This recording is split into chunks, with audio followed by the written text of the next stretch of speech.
म्हणून आपण पण जाणता आणि अजूनही आमची बरीचशी कामं पाईपलाईन मध्ये आहेत. अजूनही वेगवेगळ्या प्रकारच्या समस्या म्हणजे सोलरवर बारामती शहरामध्ये स्ट्रीट लाईटला लागणारी जेवढी वीज लागते ते पण मी आता प्रोजेक्ट हातामध्ये घेतलेला आहे. अशा पद्धतीनं बऱ्याच गोष्टी आम्ही त्या बाबतीमध्ये करतोय.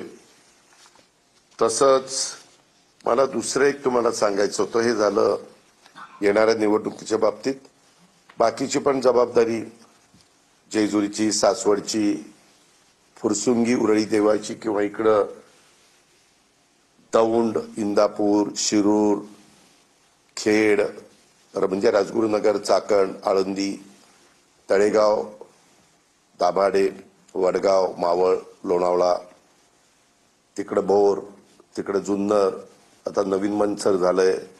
अशा वेगवेगळ्या निवडणुका होणार आहेत. त्याच्याबद्दल पण आम्ही सगळेजण लक्ष ठेवून आणि राज्यात पण चाललेलं आहे तिथं पण आम्ही पण लक्ष ठेवून, आमचे मित्रपक्ष पण लक्ष ठेवून आहेत आणि समोरचे विरोधक पण लक्ष ठेवून. हे मला आपल्या सगळ्यांच्या निदर्शनास आणून द्यायचं होतं. दुसरं, मधल्या काळामध्ये काही घटना घडल्या त्याच्याबद्दल स्पष्टपणे मी माझी भूमिका मांडली आणि त्याच्याबद्दल इन्क्वायरी पण सुरू झाली, FIR पण दाखल झाली ज्यांच्या सहाय्या आहेत त्यांच्यावर, आणि चौकशी पण सुरू केलेली आहे. 1 महिन्याची मुदत मुख्यमंत्री महोदयांनी दिलेली आहे आणि त्यावेळेस सगळं वस्तुस्थिती काय ती जनतेच्या समोर येईल.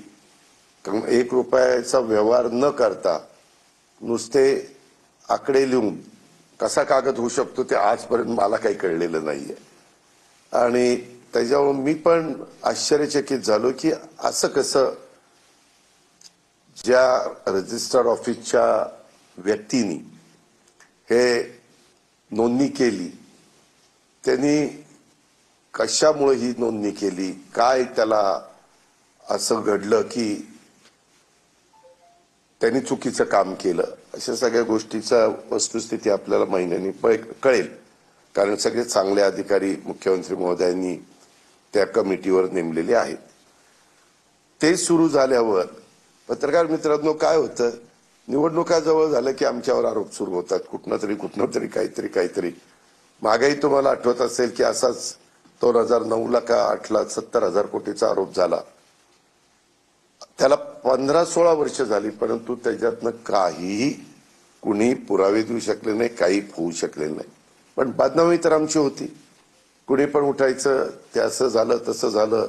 अलीकड मीडियामध्ये बोलताना वेगवेगळे प्रवक्ते बोलतात, ते पण त्याच्यामध्ये करतात. शेवटी चुकीचं कुणाकडनं घडलं आणि त्याच्यामध्ये काही त्याच्यावर आरोप झाले तर एक वेळ आम्ही समजू शकतो. परंतु सकाळपासून रात्री उशिरापर्यंत लोकांची कामं करायची, पारदर्शकता कशी राहील ते बघायचं, नियमाला धरून करायचं, संविधानाने सांगितलेल्या सगळ्या गोष्टीचा आदर करायचा, घटनेचा कायद्याचा पूर्णपणे कुठेही तिथं चूक होणार नाही हे बघायचं. आणि ते झालं की लगेच बारामतीतल्या कुठल्या जमिनीचं काढायला लागले.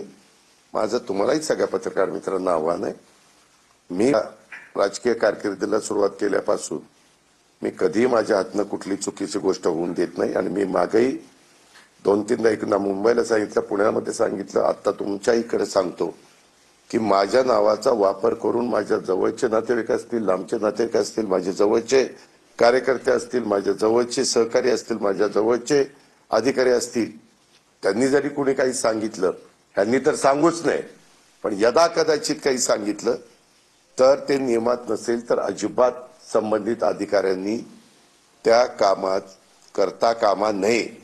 अजिबात कुठलाही दबावला ते बळी पडता कामा नये.